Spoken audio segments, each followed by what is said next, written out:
একজন দর্শক সোশ্যাল মিডিয়ায় আবু হায়াত মাহমুদকে উদ্দেশ্য করে লিখেছেন, পরিচালক আবু হায়াত মাহমুদ, প্রিয় স্যার, আপনি কি দেখেছেন রাক্ষস সিনেমার টিজারে সিয়াম আহমেদ কি একটা ডায়লগ দিয়েছে? এর চাইতেও আরো ভালো ডায়লগ দিতে হবে কিন্তু, যেন সোলজার সিনেমার ডায়লগ মানুষের মুখে মুখে থাকে। শাকিব খানের আপকামিং সোলজার সিনেমা নিয়ে সোশ্যাল মিডিয়ায় একটি গুঞ্জন ভেসে বেড়াচ্ছে। দর্শকরা পরিচালক আবু হায়াত মাহমুদকে জানিয়েছেন, রাক্ষস সিনেমার টিজার প্রকাশের পর থেকে সোশ্যাল মিডিয়ায় একটা ডায়লগ বেশ ভাইরাল হয়েছে। সেই ডায়লগটা হয়েছে, খাইয়ে দিমু কিন্তু। আসলে পরিচালক মেহেদী হাসান হৃদয় তিনি তার সিনেমায় নতুন কিছু রাখেন, যেটা আমরা শাকিব খানের বরবাদ সিনেমায়ও দেখতে পেয়েছি। শাকিব খানের বরবাদ সিনেমায় কিন্তু একটা ভাইরাল ডায়লগ রয়েছে, এই জিল্লু মাল দে।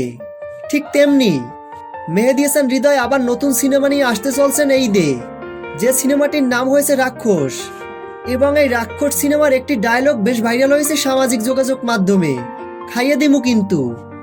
প্রিয় ভিউয়ার্স, আপনারা কি চান না শাকিব খানের সোলজার সিনেমায় একটা ভাইরাল ডায়লগ থাকুক, সকল দর্শকদের মুখে মুখে থাকুক সেই ডায়লগটি, যেমনটা আমরা বরবাদ সিনেমায় দেখে এসেছি, এই জিল্লু মাল দে? আপনাদের মূল্যবান মতামত ভিডিওর নিচে কমেন্ট করে জানিয়ে দিন।